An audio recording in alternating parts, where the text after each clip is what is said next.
กำลังติดตามรับฟังสถานีวิทยุกระจายเสียงพระพุทธศาสนาแห่งชาติและสังคมคือเพื่อการศึกษาพระพุทธศาสนาและวัฒนธรรมระบบ FM 104.5 เมกะเฮิรตซ์รายการต่อไปเป็นรายการศึกษาธรรมนำสุขดำเนินรายการโดยพันเอกปนัสเตชะ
นอบน้อมแด่พระผู้มีพระภาคเจ้าพระองค์นั้นซึ่งเป็นผู้ไกลจากกิเลสตรัสรู้ชอบได้โดยพระองค์เองสวัสดีครับท่านผู้ฟังที่เคารพครับท่านผู้ฟังกำลังรับฟังรายการศึกษาธรรมนำสุขมีเสนอกับท่านผู้ฟังทุกวันเสาร์ตั้งแต่เวลา 15 นาฬิกาถึง 16 นาฬิกาดำเนินรายการโดยกระผมพันเอกธนเดชะมีอาจารย์สุรภาเดชะเป็นผู้ร่วมรายการวันนี้เราได้นำมาไตรปิฎกฉบับอรรถกถาเล่มที่ 30มาศึกษากัน จากที่ผ่านมาเราได้ศึกษาพระสูตรอยู่หลายสูตรด้วยกันคือภิกษุณีสูตรมหาปุริสสูตรมาลันทาสูตรวันนี้เราจะมาทบทวนกันสักนิดหนึ่งถึงพระสูตรที่เราได้ศึกษากันมาเริ่มตั้งแต่ภิกษุณีสูตรภิกษุณีสูตรนั้นท่านพระอานนท์ได้เข้าไปหาสำนักของภิกษุณีและก็มากราบทูลพระพุทธเจ้าว่า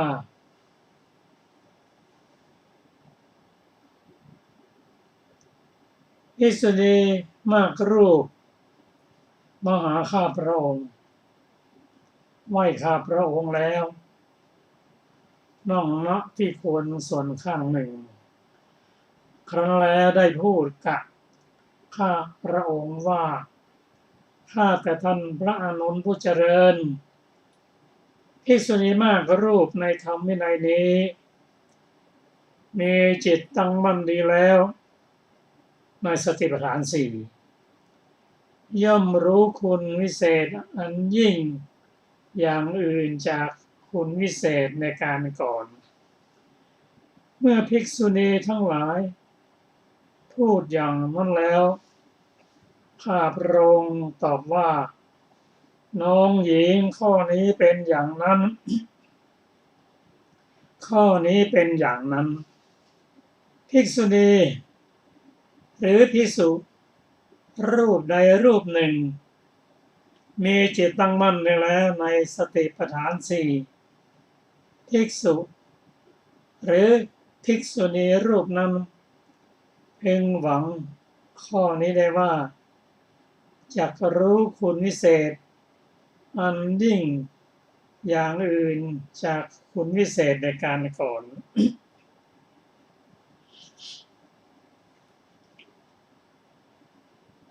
อันอานนท์กราบทูลอย่างนี้ ผู้ที่มีจิตตั้งมั่นได้แล้ว เจริญสติปัฏฐานสี่ย่อมหวังได้ว่าจักรู้คุณวิเศษ อย่างอื่นจากคุณวิเศษในการก่อน หมายถึงว่า รู้ธรรมะสูงตามลำดับ เช่น ผู้เจริญสมาธิย่อมในปัญญา เพราะว่าสมาธินั้นเป็นเหตุใกล้ของปัญญา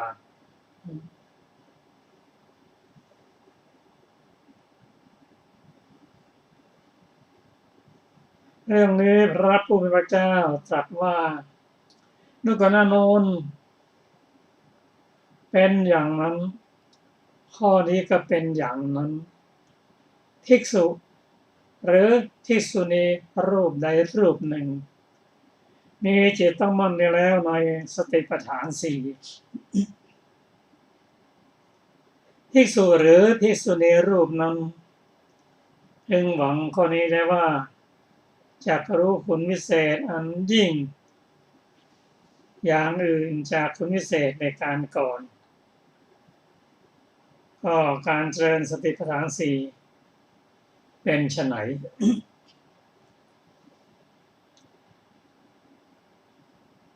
พระองค์ตรัสว่าดูก่อนอานนท์ภิกษุในธรรมวินัยนี้ย่อมพิจารณาเห็นกายในกายอยู่ มีความเพียรมีสัมปชัญญะมีสติกำจัดอภิชฌาและโทมนัสในโลกเสียเมื่อเธอพิจารณาเห็นกายในกายอยู่ความเร่าร้อนมีกายเป็นอารมณ์เกิดขึ้นในกายก็ดีความหดหู่แห่งจิตเกิดขึ้นก็ดีจิตฟุ้งซ่านไปในภายนอกก็ดีภิกษุนั้นพึงตั้งจิตไว้ให้มั่นในนิมิตมันเป็นที่ตั้งแห่งความเลื่อมใสอย่างใดอย่างหนึ่งเมื่อเธอตั้งจิตไว้ในนิมิตมันเป็นที่ตั้งแห่งความเลื่อมใสอย่างใดอย่างหนึ่งอยู่ปราโมทย์ย่อมเกิดขึ้นเมื่อปราโมทย์เกิดขึ้นปิติย่อมเกิดเมื่อมีใจประกอบด้วยปิติกายย่อมระงับคือกายปัสสัทธิเธอมีกายระงับแล้วย่อมเสวยสุขเมื่อเธอเสวยสุขจิตย่อมตั้งมั่นเธอย่อมพิจารณาเห็นอย่างนี้ว่าเราตั้งจิตไว้เพื่อประโยชน์ใดประโยชน์นั้นสำเร็จแก่เราแล้วบัดนี้เราจะคุมจิตไว้เธอคุมจิตไว้และไม่ตรึกไม่ตรองย่อมรู้ชัดว่าเราไม่มีวิตกไม่มีวิจารมีสติในภายในเป็นผู้มีความสุขดังนี้ท่านผู้ฟังที่เคารพครับพระสูตรนี้พระองค์แสดงมูลของการเจริญวิปัสสนา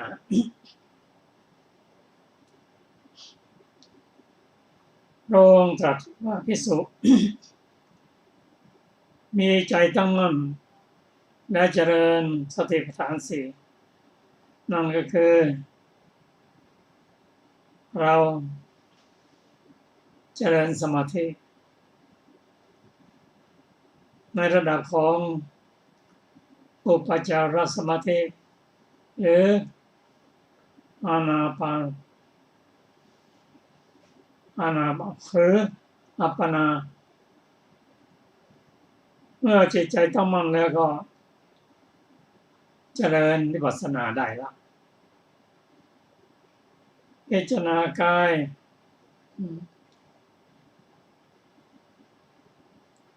เนืองอยู่มีความเพียรถ้าพิจารณากายแล้วก็กิเลสจะเริ่มมาขัดขวางแล้วทำให้จิตใจไม่ตั้งมั่นจิตใจหดหู่จิตใจสงสารไปข้างนอกแล้วอันนี้ก็จะเกิดขึ้นกับผู้เจริญวิปัสสนา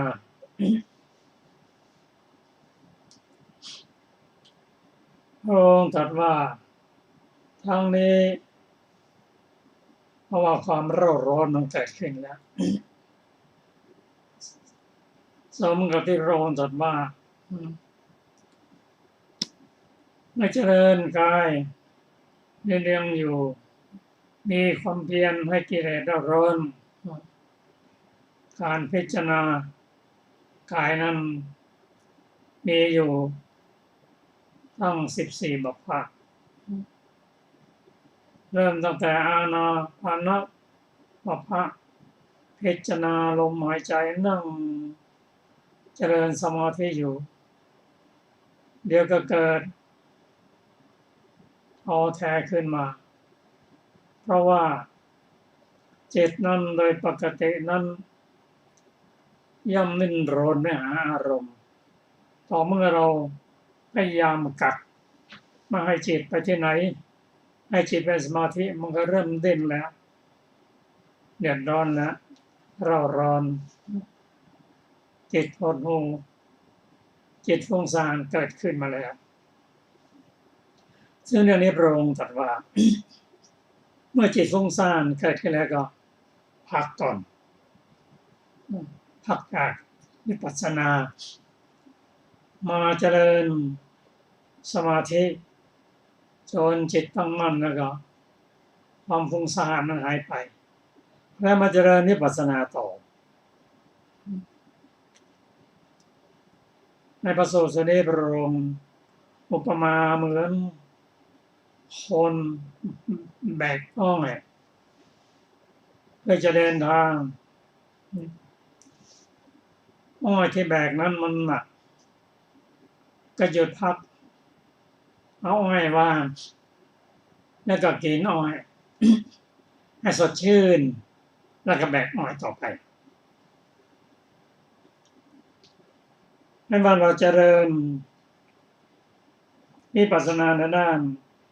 กายเวทนาจิตและธรรมก็ตามจิตถ้าท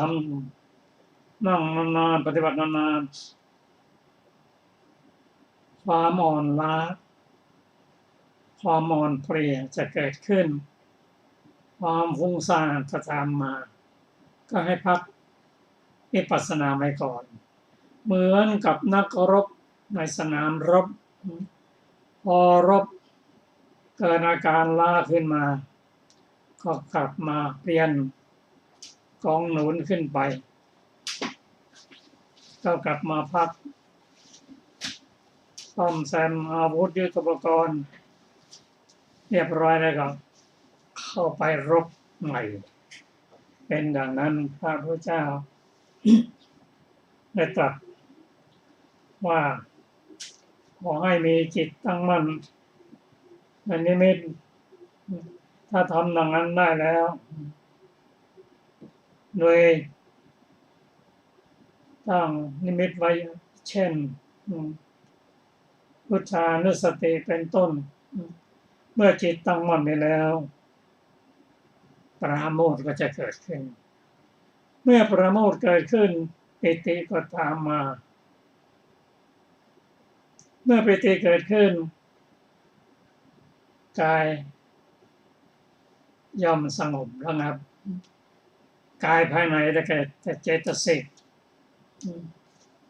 กายภายนอกก็สงบ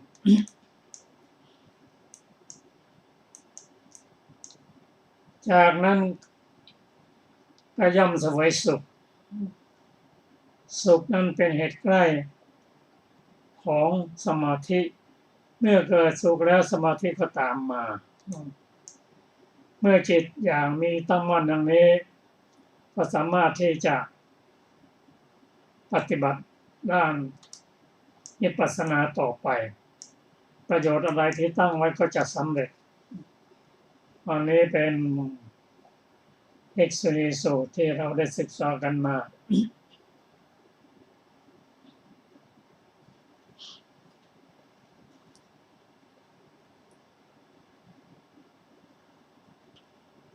ีกสูตรหนึ่งก็คือมหาปุริสสูตรว่าด้วยผู้เป็นมหาบุรุษ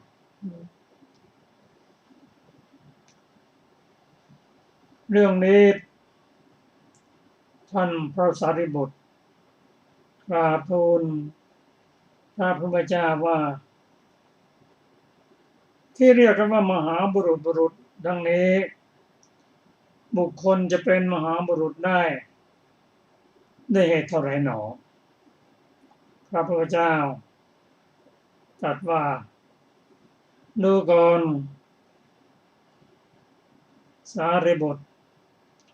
ก็บุคคลผู้มีจิตหลุดพ้นอย่างไรภิกษุในธรรมวินัยนี้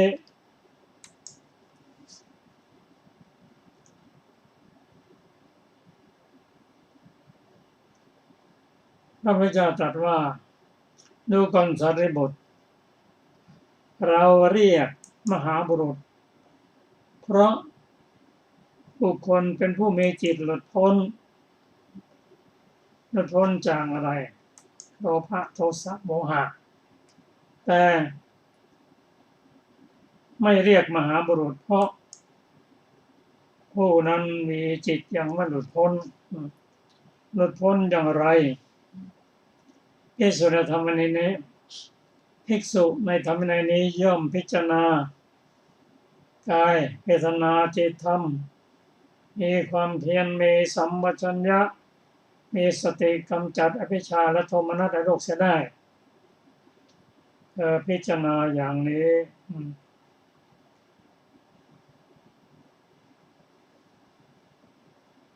จิตย่อมคลายกำหนัดพ้นจาก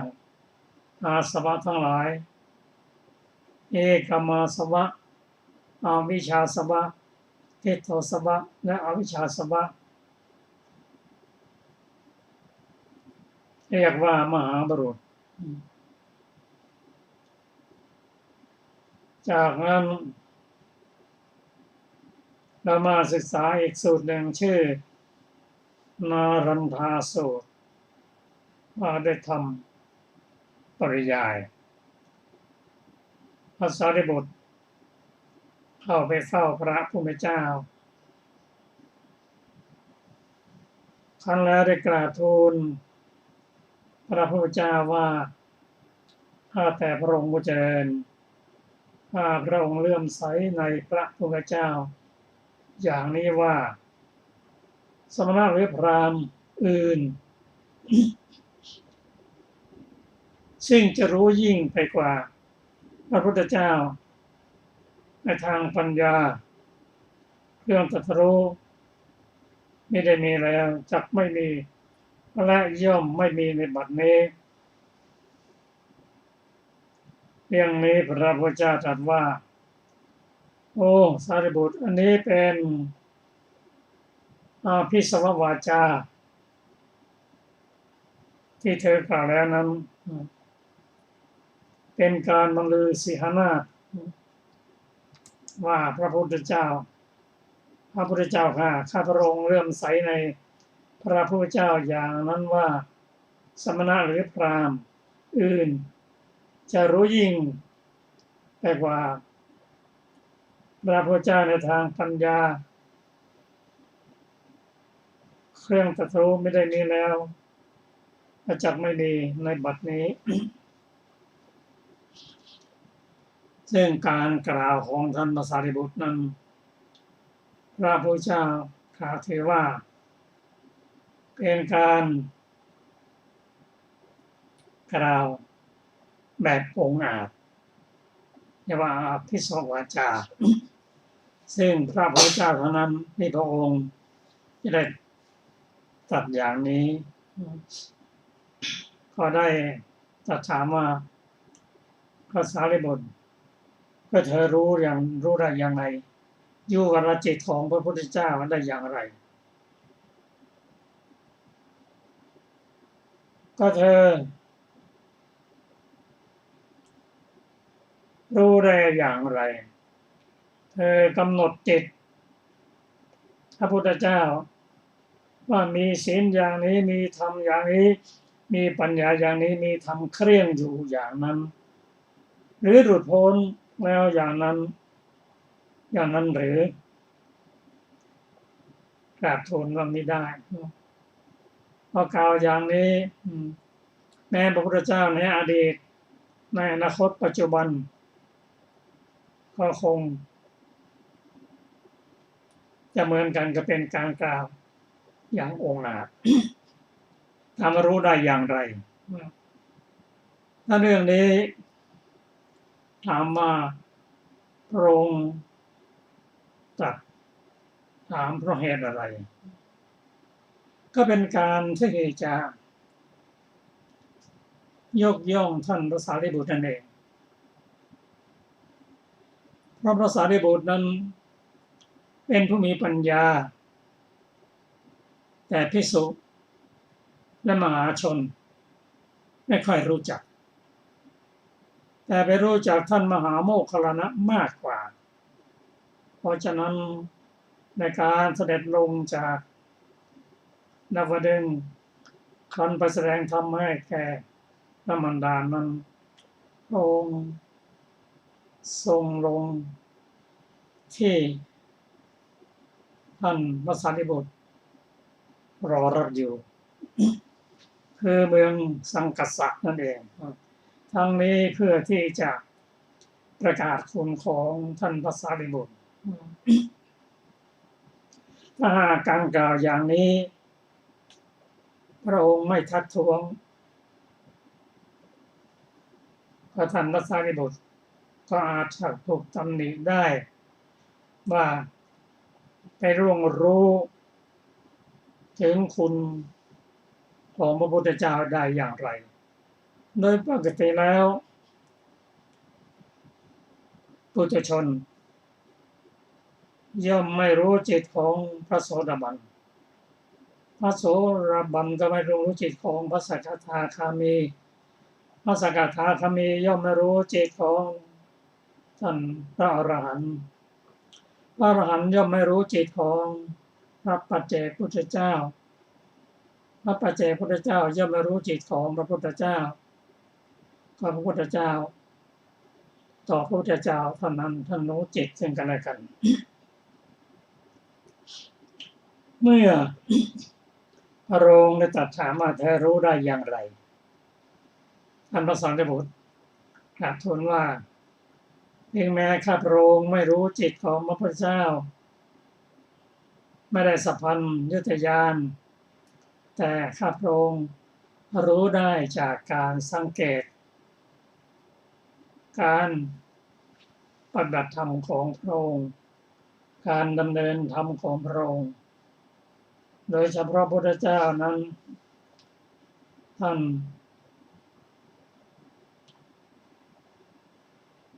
ชำระด้านนิวรณ์5และเจริญสติปัฏฐาน4โพชฌงค์7เป็นต้นซึ่งพระพุทธเจ้าตรัสว่าเดละสารีบุตร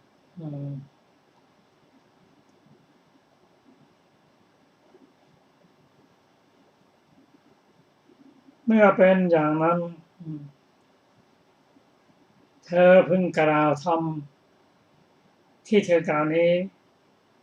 คือเธอเรียกอะไรธรรมปริยายพระเจ้าค่ะจงเจริญธรรมปริยายนี้เนืองๆแก่ภิกษุอุบาสกอุบาสิกาได้ว่าโมฆะบุรุษเหล่าใดจะมีความเครียดแคลงหรือสงสัยในอนาคตโมฆะบุรุษนั้นจะละความเครียดแคลงสงสัยนั้นเสียเพราะได้ฟังธรรมปริยายนี้เพราะฉะนั้น พระสูตรนี้พระองค์ฟังธรรมแล้วแสดงธรรมแล้วย่อมเป็นประโยชน์แก่ท่านพระสารีบุตรและภิกษุภิกษุณีอุบาสกอุบาสิกาด้วย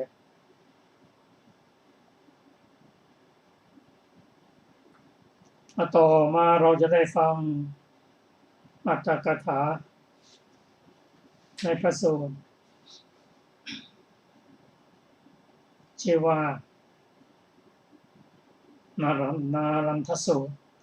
ขอเชิญอาจารย์สุรภาค่ะสวัสดีค่ะท่านผู้ฟังทุกท่านบทว่าสารีบุตรก็ประโยชน์อะไรแก่ท่านพระพุทธเจ้าเหล่านั้นใดจักมีอยู่ความว่าพระผู้มีพระภาคเจ้าเมื่อตรัสถามว่าพระพุทธเจ้าทั้งหลายล่วงไปแล้วคือดับแล้วโดยไม่เหลือได้แก่ถึงความเป็นผู้หาบัญญัติมิได้ดับไปแล้วเหมือนเปลวประทีปชื่อว่าดับแล้วอย่างนั้นท่านถือเอาความเป็นผู้หาบัญญัติมิได้จักรู้ได้อย่างไรก็พระคุณของพระพุทธเจ้าที่ยังไม่ถึงทั้งหลายเธอจะกำหนดรู้ด้วยใจของตนหรือแล้วจึงตรัสอย่างนี้ว่าสารีบุตรก็เรามีประโยชน์อะไรแก่เธอในบัดนี้พระผู้มีพระภาคเจ้าเมื่อจะทรงถามว่าพระพุทธเจ้าแม้ที่ยังไม่มาแล้วยังไม่มีพระชาติยังไม่เกิดยังไม่อุบัติเธอจักรู้พระพุทธเจ้าเหล่านั้นได้อย่างไรก็การที่จะรู้พระพุทธเจ้าเหล่านั้นเป็นเหมือนการแลดูรอยเท้าในอากาศที่ไม่ปรากฏรอยเท้าบัดนี้เธออยู่ในวิหารเดียวกับเราเที่ยวไปเพื่อภิกษาด้วยกันเวลาแสดงธรรมก็นั่งข้างขวาก็คุณทั้งหลายของเราเธอกำหนดรู้ด้วยใจของตนหรือแล้วจึงตรัสอย่างนั้นพระเถระย่อมปฏิเสธปัญหาที่พระผู้มีพระภาคเจ้าถามแล้วว่าเป็นอย่างนั้นหามิได้พระพุทธเจ้าข้าก็สิ่งที่พระเถระรู้แล้วก็มีไม่รู้แล้วบ้างก็มีถามว่าท่านย่อมคัดค้านในที่ตนรู้แล้วหรือในที่ตนไม่รู้แล้วตอบว่าย่อมคัดค้านในที่ตนไม่รู้แล้วเท่านั้นได้ยินว่าเมื่อเริ่มคำถามแล้วพระเถระได้รู้แล้วอย่างนั้นว่านี่ไม่ใช่คำถามต้องถามในสาวกบารมีญาณจึงไม่ทำการคัดค้านด้วยสาวกบารมีญาณของตน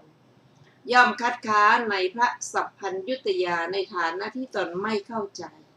เพราะเหตุนั้นพระเถระจึงแสดงคำแม้นี้ว่าข้าแต่พระผู้มีพระภาคเจ้าข้าพระองค์ย่อมไม่มีสัพพัญญุตญาณที่สามารถจะรู้เหตุแห่งศีลสมาธิปัญญาและวิมุตติของพระพุทธเจ้าทั้งหลายที่เป็นอดีตอนาคตและปัจจุบันได้บทว่านี้ได้แก่พระพุทธเจ้าต่างด้วยพระพุทธเจ้าในอดีตเป็นต้นเหล่านี้บทว่าก็ทำไมเล่าความว่าพระผู้มีพระภาคเจ้าตรัสถามว่าก็เมื่อไม่มีความรู้อย่างนั้นทำไมเธอจึงกล่าวอย่างนี้บทว่าคล้อยตามธรรมได้แก่การถือเอานัยยะแห่งญาณโดยอนุมานอันพระเถระผู้ไปตามการประกอบแห่งญาณอันเกิดขึ้นแล้วโดยประจักษ์แก่ธรรม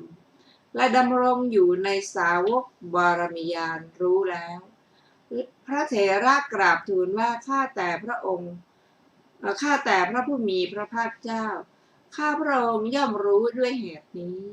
เพราะว่าการถือเอาโดยนัยยะของพระเถระไม่มีประมาณไม่มีที่สุดสัพพัญญุตญาณย่อมไม่มีประมาณหรือที่สุดรอบฉันใดการถือเอาโดยนัยยะของพระธรรมเสนาบดีก็ไม่มีประมาณหรือที่สุดรอบฉันนั้นเพราะเหตุนั้นพระเถระนั้นย่อมรู้ว่าพระศาสดานั้นทรงเป็นอย่างนี้ ด้วยเหตุนี้เหตุนี้ทรงเป็นผู้ไม่มีผู้อื่นยิ่งกว่าด้วยเหตุนี้เหตุนี้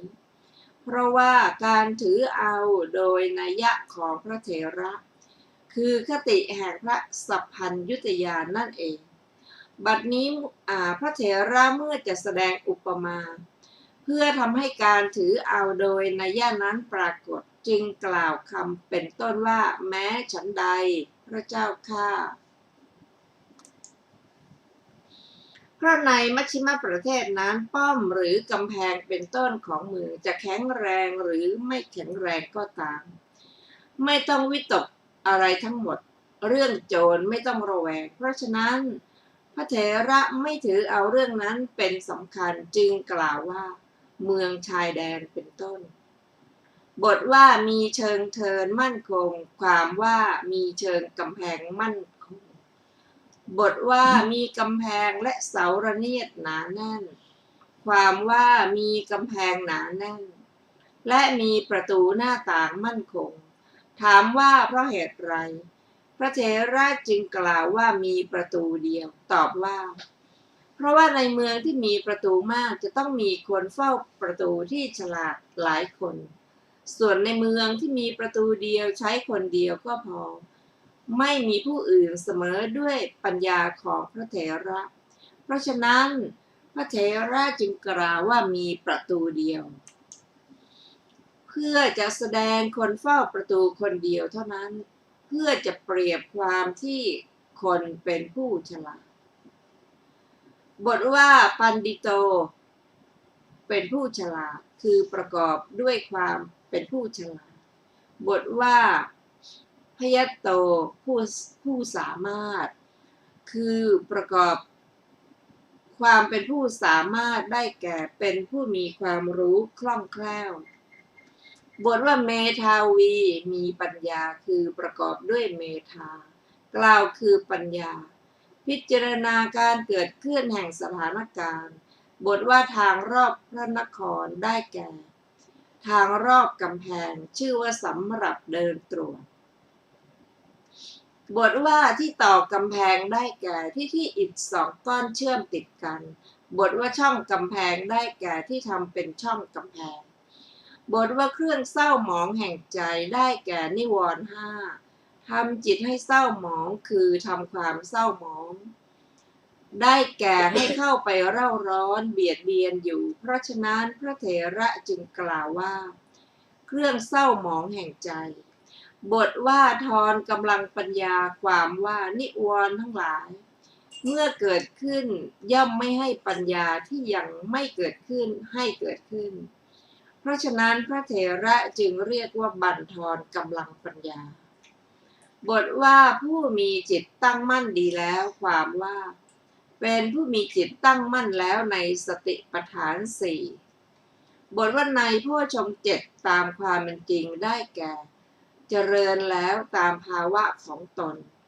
ด้วยบทว่าอนุตตรสัมมาสัมโพธิพระเถระแสดงว่าแทงตลอดความเป็นพระอรหันต์และสัพพัญญุตญาณก็อีกอย่างหนึ่งคำว่าสติปัฏฐานนี้คือวิปัสสนาโพชฌงค์มรรคก็คือพระอนุตตรสัมมาสัมโพธิญาณและความเป็นพระอรหันต์อีกอย่างหนึ่งคำว่าสติปัฏฐานก็คือวิปัสสนาเจือด้วยโพชฌงค์ได้แก่ความเป็นพระอรหันต์คือสัมมาสัมโพธิญาณมั่นคงส่วนพระทีฆพานกะมหาศิวเถระกล่าวแล้วว่าเมื่อถือเอาวิปัสสนาในสติปัฏฐานแล้วถือเอาโพชฌงค์ว่าเป็นมรรคและเป็นสัพพัญญุตญาณก็จะพึงเป็นปัญหาที่สวยแต่ว่าอย่าไปถือเอาอย่างนั้นพระเถระเมื่อจะแสดงความไม่มีความแตกต่างกันเหมือนทองและเงินแตกแล้วในท่ามกลางการละนิวรณ์ในการเจริญสติปัฏฐานและใจการและในการตรัสรู้เองของพระสัพพัญญูพุทธเจ้าทั้งหลายด้วยประการชนี้หยุดแค่นี้ก่อนควรเปรียบเทียบข้ออุปมาก็ท่านพระสารีบุตร แสดงถึงเมืองชายแดนกำแพงทางรอบพระนคร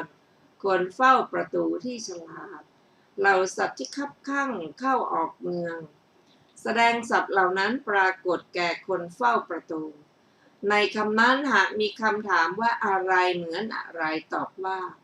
เพราะว่าพระนิพพานเหมือนนครศีลเหมือนกำแพงความละอายแก่ใจเหมือนทางรอบพระนครอริยมรรคเหมือนประตูพระธรรมเสนาบดีเหมือนคนเฝ้าประตูที่ฉลาดพระพุทธเจ้าทั้งหลายทั้งที่เป็นอดีตอนาคตและปัจจุบันเหมือนเหล่าสัตว์จำนวนมากเข้าออกพระนครข้อที่พระพุทธเจ้าทั้งหลายทั้งที่เป็นอดีตอนาคตและปัจจุบันปรากฏโดยความมีศีลเสมอกันเป็นต้นแก่ท่านพระสารีบุตรเหมือนข้อที่สัตว์เหล่านั้นปรากฏแก่คนเฝ้าประตูพระเถระได้กราบทูลอย่างนี้แด่พระผู้มีพระภาคเจ้าว่าข้าพระองค์ดำรงอยู่ในสาวกบารมีญาณย่อมรู้การถือเอาโดยนัยที่คล้อยตามธรรมดังนี้การตามประกอบสีหนาฏของตนก็เป็นอันพระเถระถวายแล้ว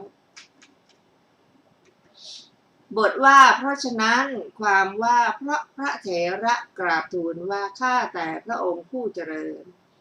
ข้าพระองค์ย่อมไม่มีญาณเครื่องกำหนดรู้พระทัยในพระอรหันตสัมมาสัมพุทธเจ้าทั้งหลายทั้งที่เป็นอดีตอนาคตและปัจจุบันแลก็แต่ว่าการคล้อยตามธรรมข้าพระองค์รู้แล้วฉะนั้นบทว่าพึงกล่าวเนืองๆความว่าเธอพึงกล่าวบ่อยๆบทว่าเรากล่าวแล้วในเวลาเช้าความว่าไม่กล่าวในเวลาเย็นและเวลาเที่ยงเป็นต้นอธิบายว่าไม่กล่าวแล้วในวันอื่นเป็นต้นว่าเรากล่าวแล้วในวันนี้บทว่าจักละความสงสัยนั้นความว่านี้ชื่อว่าพระสาวกที่ถึงพร้อมด้วยความแล่นไปแห่งความรู้แม้เช่นกับพระสารีบุตรก็ไม่อาจจะรู้การเที่ยวไปแห่งจิตของพระพุทธเจ้าทั้งหลายบทว่าพระตถาคตเจ้าอันใครพึงเปรียบไม่ได้อย่างนี้ความว่าความเคลือบแคลงสงสัยในพระตถาคตเจ้าเขาจักละได้จบอรรถกถานาลันทสูตรที่2ต่อไปเป็นจุนทสูตรว่าด้วยการปรินิพพานของพระสารีบุตร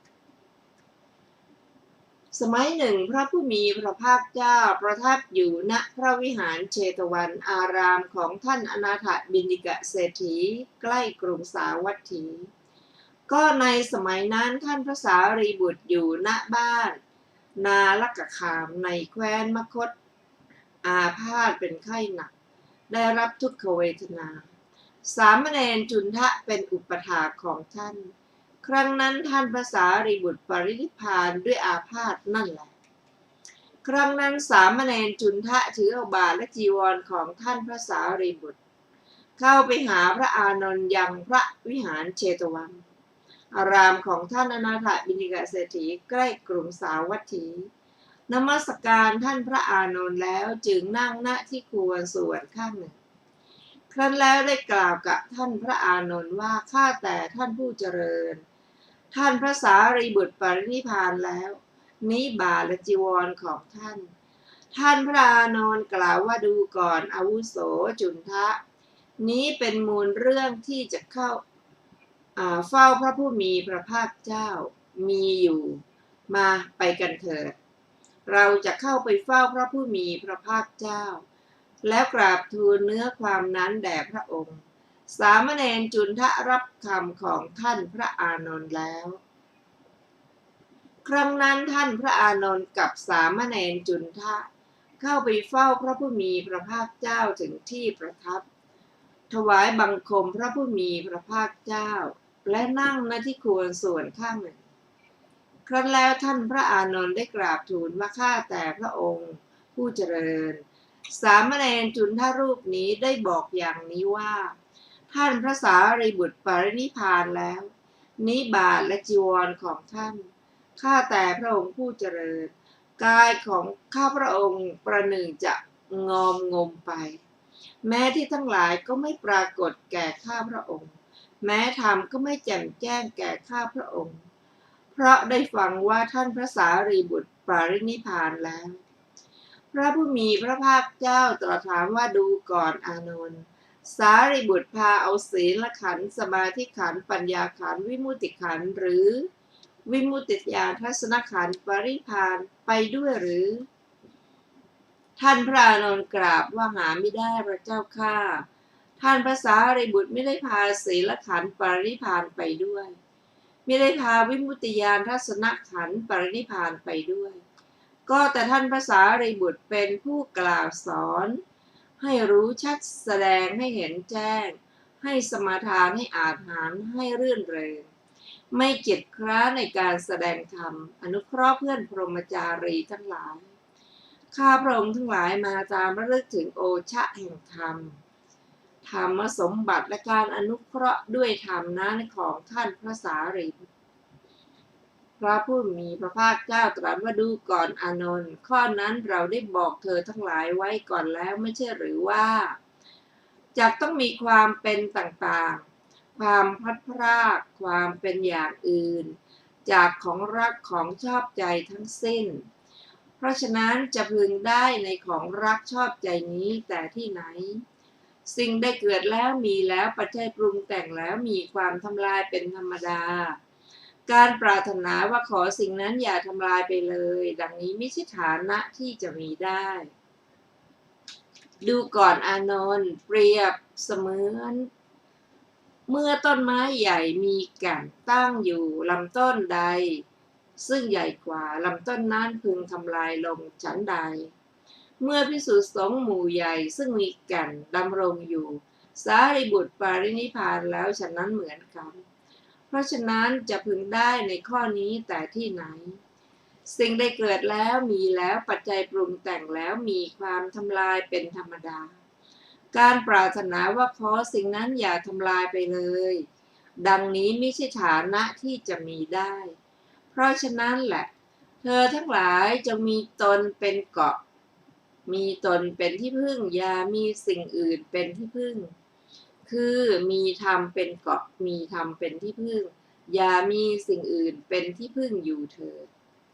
ดูก่อนอานนท์ภิกษุมีตนเป็นเกาะมีตนเป็นที่พึ่งไม่มีสิ่งอื่นเป็นที่พึ่งคือมีธรรมะเป็นเกาะมีธรรมะเป็นที่พึ่งไม่มีสิ่งอื่นเป็นที่พึ่งอยู่อย่างไรภิกษุในธรรมวินัยนี้ย่อมพิจารณาเห็นกายในกายอยู่มีความเพียรมีสัมปชัญญะมีสติกำจัดอภิชฌาและโทมนัสในโลกเสียย่อมพิจารณาเห็นเวทนาในเวทนาอยู่ย่อมพิจารณาเห็นจิตในจิตอยู่ย่อมพิจารณาเห็นธรรมในธรรมอยู่มีความเพียรมีสัมปชัญญะมีสติกำจัดอภิชฌาและโทมนัสในโลกเสียดูก่อนอานนท์ภิกษุมีตนเป็นเกาะมีตนเป็นที่พึ่งไม่มีสิ่งอื่นเป็นที่พึ่งคือมีธรรมะเป็นเกาะมีธรรมะเป็นที่พึ่งไม่มีสิ่งอื่นเป็นที่พึ่งอยู่อย่างนี้แหละดูก่อนอานนท์ก็ภิกษุพวกใดพวกหนึ่งในบัดนี้ก็ดีในการที่เราล่วงไปก็ดีจักเป็นผู้มีตนเป็นเกาะมีตนเป็นที่พึ่งไม่มีสิ่งอื่นเป็นที่พึ่งคือมีธรรมะเป็นเกาะมีธรรมะเป็นที่พึ่งไม่มีสิ่งอื่นเป็นที่พึ่งอยู่พวกภิกษุเหล่านี้นั้นที่เป็นผู้ใคร่ต่อการศึกษาจักเป็นผู้เลิศจบจุลสูตรที่3ในอรรถกถาของจุลสูตรมีวินิจฉัยดังต่อไปนี้จุลสูตรที่3คำว่าในแคว้นมคธคือในชนบทที่มีชื่ออย่างนั้นคำว่าในตำบลนาลกะคือในตำบลที่มีชื่ออย่างนั้นอันเป็นของสกุลของตนไม่ไกลกรุงราชคฤห์บทว่าสามเณรชื่อว่าจุนทะความว่า ระเถระนี้เป็นน้องชายคนเล็กของพระธรรมเสนาบดีในเวลาที่ท่านยังไม่อุปสมบทพวกพระร้องเรียกท่านว่าสามเณรจุนทะแม้เวลาเป็นพระเถระก็ร้องเรียกอย่างนั้นเหมือนกันเพราะเหตุนั้นท่านจึงกล่าวว่าสามเณรจุนทะบทว่าเป็นผู้อุปถากความว่าเป็นผู้ถวายการอุปถากด้วยน้ำล้างหน้าไม้สีฟันและน้ำฉันกวาดบริเวณนวดหลังและรับบาตรจีวรบทว่าปรินิพพานแล้วความว่าปรินิพพานแล้วด้วยอนุปาทิเศษเสสนิพพานธาตุบทว่าเวลาไหนความว่าในปีปรินิพพานของพระผู้มีพระภาคเจ้าในเรื่องนั้นมีอนุปุพพิกถาดังต่อไปนี้ทราบว่าพระผู้มีพระภาคเจ้าทรงอยู่จำพรรษาแล้วเสด็จออกจากหมู่บ้านเวลุวะทรงดำริว่าเราจะไปเมืองสาวัตถีแล้วเสด็จกลับจากทางที่เสด็จมานั่นเทียวถึงเมืองสาวัตถีโดยลำดับแล้วเสด็จไปพระเชตวันพระธรรมเสนาบดีแสดงวัดถวายพระผู้มีพระภาคเจ้าแล้วไปที่พักกลางวันเพื่อนเหล่าอันเตวาสิกในที่นั้นแสดงวัดหลีกไปแล้วท่านจึงกวาดที่พักกลางวันปูแผ่นหนังล้างเท้าแล้วนั่งคูบัลลังก์เข้าพระสมาบัติลำดับนั้นเมื่อท่านออกจากพระสมาบัติตามกำหนดแล้วเกิดความปริวิตกนี้ว่าพระพุทธเจ้าทั้งหลายจักปรินิพพานก่อนหรือหนอหรือว่าพระอัครสาวกปรินิพพานก่อนแต่นั้นรู้แล้วว่าพระอัครสาวกปรินิพพานก่อนแล้วจึงตรวจดูอายุสังขารของตน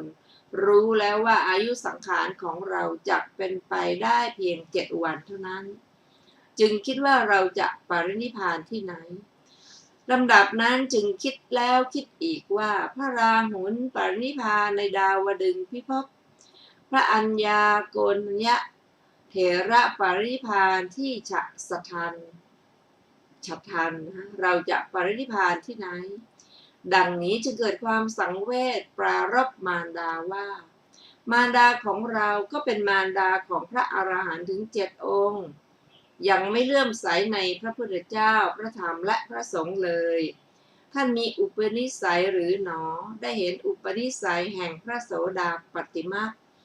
จึงตรวจดูว่าจักบรรลุด้วยเทศนาของใครทราบว่าจักบรรลุด้วยเทศนาของเราเท่านั้นมิใช่ของใครอื่นก็ถ้าเราพึงขวนขวายน้อยก็จักมีคนกล่าวกับเราว่าพระสารีบุตรเถระเป็นที่พึ่งของตนที่เหลือทั้งหลายจริงอย่างนั้นในวันแสดงสมจิตตสูตรของท่านเทวดาพันโกฏบรรลุพระอรหันต์เทวดาที่แทงตลอดมรรคทั้ง3ก็นับไม่ถ้วนปรากฏการตรัสรู้ในที่อื่นๆอีกมากและตระกูล80,000ทำใจให้เลื่อมใสในพระเถระก็ได้เกิดในสวรรค์ทั้งนั้นบัดนี้ท่านไม่อาจที่จะเปลื้องแม้เพียงความเห็นผิดของมารดาของตนเพราะฉะนั้นจึงตกลงใจว่าเราจะเปลื้องมารดาจากความเห็นผิดแล้วปรินิพพานในท้องที่เกิดนั่นแหละจึงคิดแล้วว่าวันนี้เชียวเราจะขออนุญาตพระผู้มีพระภาคเจ้าแล้วออกไปดังนี้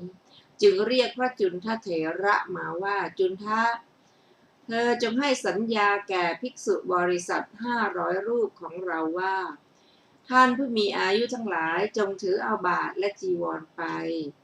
พระธรรมเสนาบดีประสงค์จะไปบ้านนาลกะพระเถระก็ได้ทำอย่างนั้นภิกษุทั้งหลายจึงเก็บเสนาสนะถือบาตรและจีวรไปสำนักพระเถระพระเถระเก็บเสนาสนะกวาดที่พักกลางวันและยืนที่ประตูพักกลางวันตรวจดูที่พักกลางวันคิดว่าบัดนี้เป็นการเห็นครั้งสุดท้ายจะไม่มีการมาอีกแล้วมีภิกษุ500 รูปแวดล้อมเข้าไปเฝ้าพระผู้มีพระภาคเจ้าถวายบังคมแล้วได้กราบทูลพระผู้มีพระภาคเจ้าอย่างนี้ว่า ข้าแต่พระองค์ผู้เจริญขอพระผู้มีพระภาคเจ้าทรงอนุญาตข้าพระองค์ขอพระสุคตเจ้าทรงอนุญาตนี้เป็นการปรินิพพานของข้าพระองค์อายุสังขารข้าพระองค์ปลงลงแล้วก็เพราะพระพุทธเจ้าทั้งหลายเมื่อตรัสว่าเธอจะปรินิพพานก็จะกลายเป็นสรรเสริญความตายจึงตรัสว่าเธออย่าปรินิพพานคนผู้เป็นมิจฉาทิฏฐิก็จะยกโทษว่ากล่าวสรรเสริญคุณของวัตตะฉะนั้นจึงไม่ตรัสคำแม้ทั้งสองเพราะเหตุนั้นพระผู้มีพระภาคเจ้าจึงตรัสว่าเธอจักปรินิพพานที่ไหนสารีบุตรเมื่อพระสารีบุตรกราบทูลว่าข้าแต่พระองค์ผู้เจริญข้าพระองค์จักปรินิพพานในห้องที่ข้าพระองค์เกิดในบ้านนาลกะแคว้นมคธนั้นจึงตรัสว่าสารีบุตรเธอจงสำคัญเวลาในบัดนี้ก็การเห็นภิกษุเช่นเธอของภิกษุผู้เป็นทั้งที่นะและน้องของเธอจะหาได้ยากในบัดนี้เธอจงแสดงธรรมแก่ภิกษุเหล่านั้นพระเถระรู้แล้วว่าพระศาสดาทรงหวังเฉพาะการแสดงธรรมที่ขึ้นต้นด้วยการแสดงฤทธิ์ของเราถวายบังคมพระผู้มีพระภาคเจ้าแล้วเหาะขึ้นไปประมาณทั่วต้นตาลเหาะลงแล้วถวายบังคมพระบาทพระทศพลและเหาะขึ้นไปประมาณ2 ชั่วลำตาลอีกลงแล้วถวายบังคมพระบาทพระทศพลแล้วเหาะขึ้นไปประมาณ7 ชั่วลำตาลโดยทำนองนี้แสดงปาฏิหาริย์หลายร้อยอย่างแล้วปรารภธรรมกถาพระเถระกล่าวธรรมกถาด้วยกายที่ปรากฏบ้างไม่ปรากฏบ้างด้วยกายเบื้องบนเบื้องล่างหรือครึ่งกายบางทีก็แสดงเป็นรูปพระจันทร์โดยไม่มีใครเห็นบางครั้งก็เป็นรูปพระอาทิตย์บางครั้งก็เป็นรูปภูเขาบางครั้งก็เป็นรูปทะเลบางทีก็เป็นพระเจ้าจักรพรรดิบางทีก็เป็นเวสสวรรณมหาราชบางทีก็เป็นท้าวสักกะมหาราชบางทีก็เป็นท้าวมหาพรหมเมื่อแสดงปาฏิหาริย์หลายร้อยอย่างนี้พระเถระจึงกล่าวธรรมกถา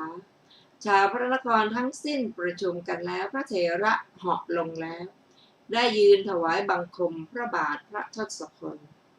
ลำดับนั้นพระศาสดาได้ตรัส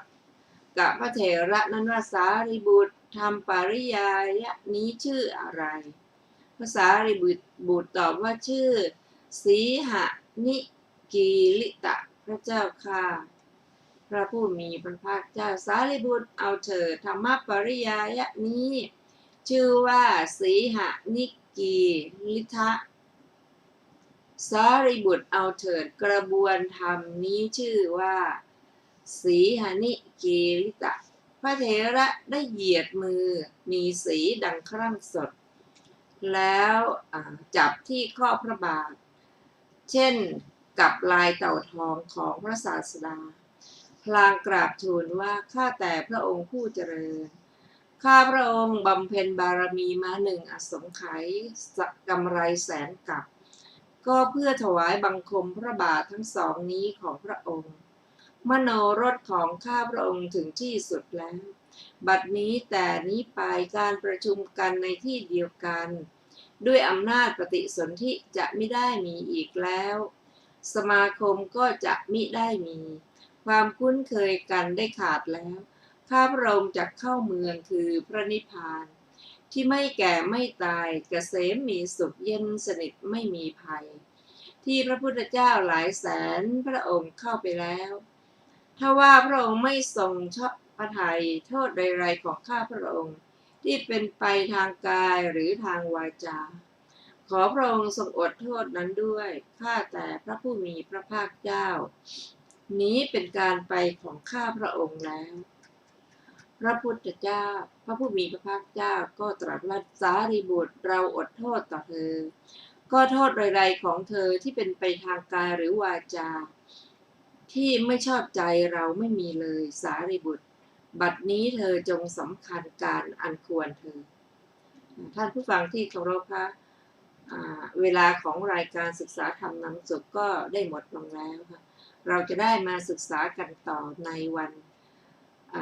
ศุกร์หน้าเวลา 14 นาฬิกาเป็นต้นไปขอบพระคุณทุกท่านที่ได้ติดตามและศึกษาร่วมกันขอมีความเจริญในธรรมยิ่งค่ะวันนี้เราก็ขอลาไปก่อนนะคะสวัสดีค่ะ